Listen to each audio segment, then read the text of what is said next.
ہندوستان میں corona cases نے توڑے سارے ریکارڈ۔ پچھلے 24 گھنٹوں میں ریکارڈ 90,000 سے زائد کیسز۔ کورونا متاثرہ ممالک کی فہرست میں دوسرے مقام پر پہنچا ہندوستان۔ 77% سے زائد افراد ہو چکے ہیں صحت یاب۔ بنارس ہندو یونیورسٹی سے 20 سالہ مسلم نوجوان لاپتہ۔ 27 اگست کو دستاویز پیش کرنے پہنچا تھا یونیورسٹی۔ اہل خانہ کا پولیس پر معاملے کو سنجیدگی سے نہیں لینے کا الزام۔ 6 ماہ قبل پولیس کے حراست میں لیے جانے کے بعد لاپتہ ہونے والے نوجوان کا ابھی تک نہیں مل پایا ہے کوئی سراغ۔ رہا کرنے کا پولیس کر رہی ہے دعویٰ۔ گجرات فسادات معاملے میں 2 برطانوی شہریوں کے قتل کے ہرجانہ کیس معاملے میں مدعا علیہ کے طور پر شامل نریندر مودی کا نام ہٹانے کا عدالت نے دیا حکم۔ مودی کے وکیل کی عرضی پر فیصلہ سناتے ہوئے عدالت نے مہلوکین کے رشتہ داروں کے الزامات کو عمومی اور غیر واضح قرار دیا۔ فلم اداکار سشانت سنگھ راجپوت خودکشی معاملے میں جھوٹی اور گمراہ کن خبریں نشر کرنے والوں کے خلاف ممبئی پولیس کی کارروائی۔ نیوز چینلوں کو نوٹس جاری کر پولیس تھانے میں حاضر ہونے کا دیا حکم۔ خبروں کی دستاویزی ثبوت پیش کرنے کی دی ہدایت۔ خودکشی معاملے کو طول دینے پر میڈیا کے کردار پر جم کر ہو رہی ہے تنقید۔ دہلی فسادات پر لکھی گئی کتاب کے خلاف شکایت درج کرانے کے لیے سماجی کارکن ساکیت گوکھلے نے پولیس کمشنر سے ملاقات کا طلب کیا۔ وقت فسادات بھڑکانے میں بی جے پی رہنما کپل مشرا کے کردار سے متعلق ثبوت ہونے کا دعویٰ کیا۔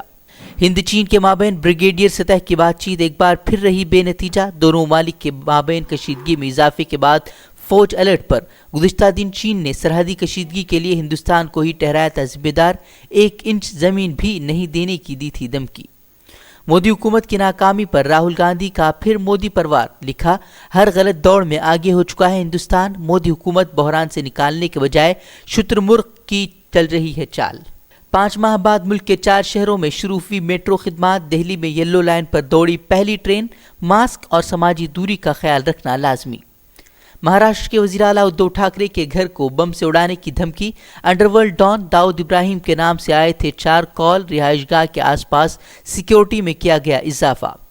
میرٹھ میں میڈیکل کالج سٹاف کی ایک اور بڑی لاپرواہی۔ اسٹاف نے بدل دی کورونا مریضوں کی لاشیں۔ شمشان گھاٹ پہنچنے کے بعد سامنے آئی حقیقت۔ ڈی ایم نے جانچ کا دیا حکم۔ دہلی میں نارکوٹک بیورو کی بڑی کارروائی۔ منشیات کے بڑے ریکٹ کا پردہ فاش کر 7 افراد کو کیا گرفتار۔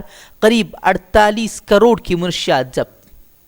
کرناٹکا میں پی یو سی سال دوم سپلیمنٹری امتحانات کے لیے امتحانی مراکز جانے کے لیے کے ایس آر ٹی سی بسوں میں مفت سفری سہولت کا سرکاری اعلان۔ 7 ستمبر سے 19 ستمبر تک طلباء کے ہونے ہیں امتحانات۔ سعودی فرما رواں شاہ سلمان کی ٹرمپ سے ٹیلی فونک گفتگو۔ فلسطین کی منصفانہ اور مستقل حل پر دیا زور۔ کورونا روک تھام کے لیے کیے جا رہے اقدامات کا بھی لیا جائزہ۔ ہانگ کانگ میں انتخابات ملتوی کیے جانے پر شہریوں کا احتجاج۔ کئی مظاہرین گرفتار۔ ہانگ کانگ کے لیے نئے قانون کے نفاذ کے بعد سے مظاہروں کا جاری ہے سلسلہ۔ کورونا کو بہانہ بناتے ہوئے 1 سال کے لیے انتخابات کو کیا گیا ہے ملتوی۔ افغانستان میں قیام امن کے لیے طالبان کی مذاکراتی ٹیم پہنچی دوحہ۔ افغان حکومت اور طالبان کے درمیان جلد شروع ہوں گے مذاکرات۔ مزید خبروں کے لیے لاگ ان کریں فکروخبر.com اور ہمارے چینل کو سبسکرائب اور ویڈیو کو شیئر اور لائک کریں۔